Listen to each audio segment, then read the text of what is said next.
வணக்கம் நண்பர்களே. இன்னைக்கு நான் இறால் தொக்கு எப்படி செய்வது என்று செயல்முறையில் காட்டுறேன். இதுக்கு தேவையான பொருள் 2 வெங்காயம் கட் பண்ணி வச்சுருக்கேன், 2 தக்காளி கட் பண்ணி வச்சுருக்கேன். அடுப்பை பற்ற வச்சுக்கிறேன்.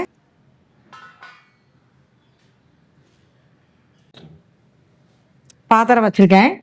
இதில் கொஞ்சம் தண்ணி ஊற்றுறேன். இது எதுக்குன்றதை நான் சொல்கிறேன். இதில் கொஞ்சோண்டு மஞ்சத்தூளும் போடுறேன். இப்போது இந்த இறாலுக்கு தேவையானதெல்லாம் நான் சொல்லிடுறேன். இறால் கழுவி வச்சுருக்கேன். ஆயிலு, உப்பு, வெங்காயம், மசாலா, கடுகு, உளுந்து, இஞ்சி பூண்டு பேஸ்ட்டு, தக்காளி, இதுக்கு 2 பச்சை மிளகா, கொஞ்சம் கருவேப்பிலை, கொத்தமல்லி கொஞ்சம். இப்போ தண்ணி சுட்டுருச்சு.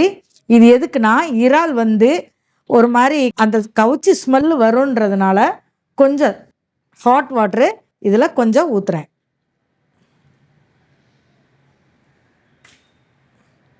இது கொஞ்ச நேரம் கழுவட்டும். இப்போது தண்ணி வடித்து இறால் வச்சுட்டேன். இதில் இப்போது ஆயில் ஊற்றுறேன். ஆயிலு இவ்வளோ ஊற்றினா போதும், 50 கிராம் ஊற்றினா போதும்.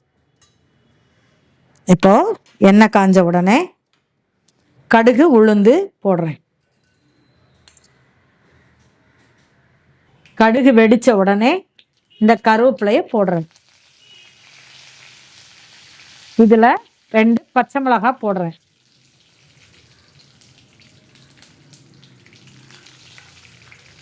இதில் இஞ்சி பூண்டு பேஸ்ட்டையும் போடுறேன்.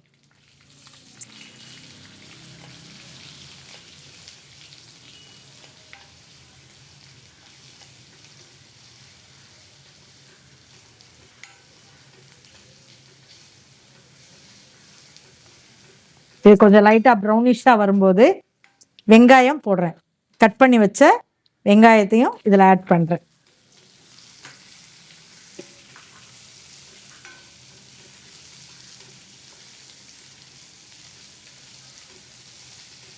வெங்காயம் உங்களுக்கு சீக்கிரம் வதங்கணும்னா கொஞ்சமாக இதில் உப்பு சேர்த்திங்கன்னா சீக்கிரம் வதங்கும்.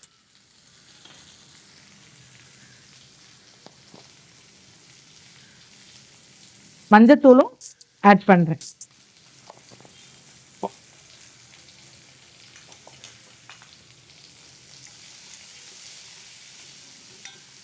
இப்போது வெங்காயம் வெந்த உடனே இதில் 2 தக்காளி வெட்டி வச்சதையும் போடுறேன்.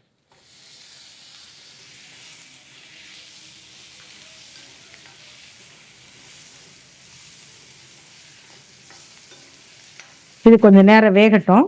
இப்போது வெந்துருச்சான்னு நம்ம பார்க்கலாம். நல்லா வெந்துருச்சுங்க. பாருங்கள், வெங்காயம், தக்காளி எல்லாமே ரொம்ப நல்லா வெந்துருச்சு. இப்படி நல்லா வெந்த உடனே அடுத்து நம்ம க்ளீன் பண்ணி வச்சுருக்க இந்த எறாவையும் இதில் போடணும்.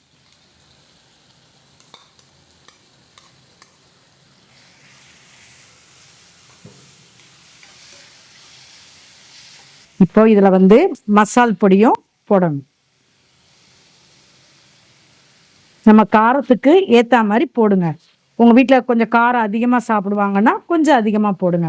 எங்கள் வீட்டில் காரம் கம்மியாக சாப்பிடுவாங்க, அதனால் நான் காரம் கம்மியாக போட்டிருக்கேன். அடுத்தது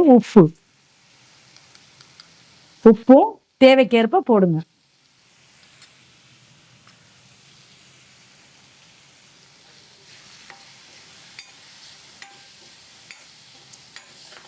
இப்போ இது வேகிறதுக்காக நம்ம கொஞ்சம் தண்ணி ஊற்றலாம். 1 கிளாஸ் தண்ணி ஊற்றினாலே போதும்.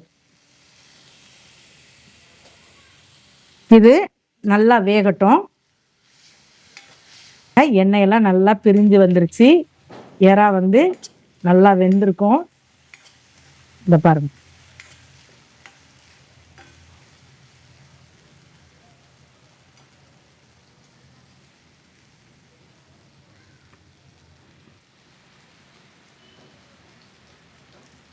எறா பாருங்க நல்லா வெந்துருச்சு. சூடான சாதம் இல்லை உங்கள் வீட்டில் நான் சாப்பாடு பிடிக்கலைன்னா சப்பாத்தி கூட கூட இதை நீங்கள் வச்சு சாப்பிட்லாம். நல்லா டேஸ்டியான எறா தொக்கு ரெடி. எல்லாரும் மறக்காம இந்த இறால் குழம்பு செஞ்சு சாப்பிட்டு பார்த்துட்டு எனக்கு ஒரு லைக் பண்ணுங்க, சப்ஸ்கிரைப் பண்ணுங்க.